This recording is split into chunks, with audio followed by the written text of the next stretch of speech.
Dear colleagues and partners, I'm pleased to address you today as we celebrate Human Rights Day. This whole week has been filled with events and discussions on different human rights topics.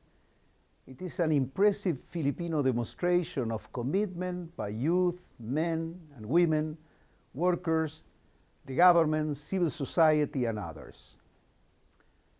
I recently visited Mindanao, where much of the United Nations work in the Philippines is centered.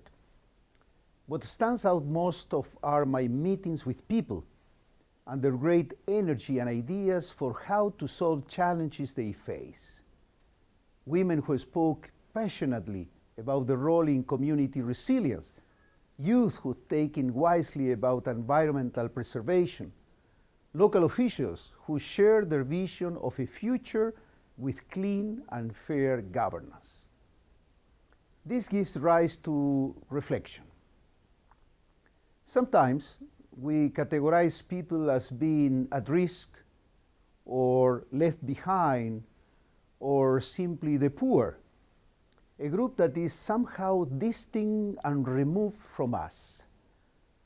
But there is nothing poor about their aspiration, and perhaps they were at risk of a missed opportunity to harness the wisdom and visions of those seeking positive change. And we don't have to travel to Mindanao to realize this. A morning bike ride in Manila can lead to the same conclusion. Throughout the Philippines, in rural communities and cities, people are seeking dignified lives and opportunities for themselves and for their families. Yet for many pre-existing inequalities, discrimination or lack of access to basic services continue to present obstacles.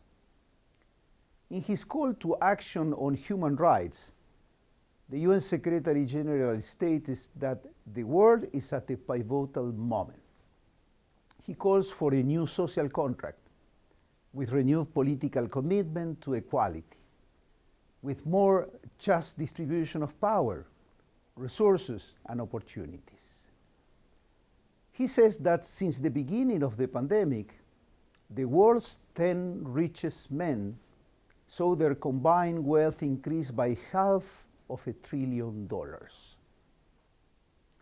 Elsewhere, hundreds of millions of people are out of work or underemployed. But it is not just economic inequalities that are on the rise.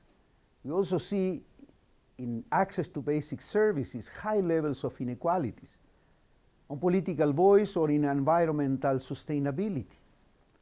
Inequality, in fact, has many faces.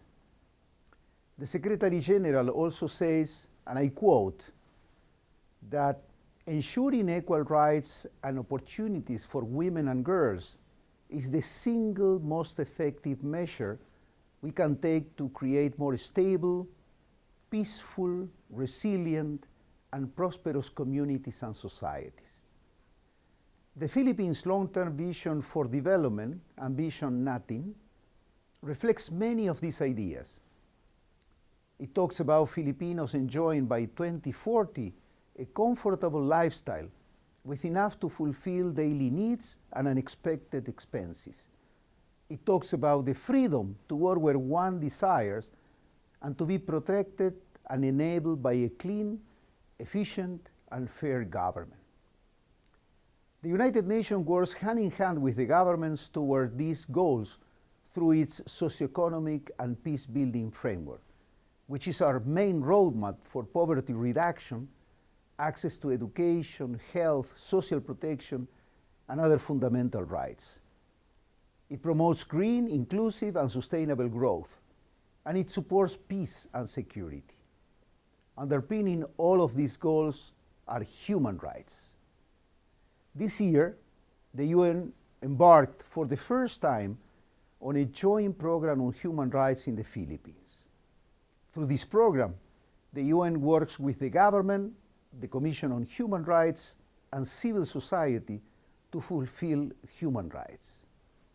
It is in fact an exciting and innovative program with significant potential for the engagement of youth, educators, academics, and others. In fact, the more people get involved, the greater the success of transformative change. The global theme for Human Rights Day this year is equality, with the tagline, all human, all equal. This principle is based on the notion that every human being has the same worth and therefore the same right to a dignified life. Equality has the power to help break cycles of poverty. It has the potential to allow quality education for all. It is the opposite of the marginalization and discrimination, which are so often a root cause of conflict. And of course, equality in access to vaccines, information, and healthcare is critical in combating and living with COVID-19, not only for individuals, but collectively. I hope you will join this common agenda reflected in the Sustainable Development Goals, where we leave no one behind. Thank you.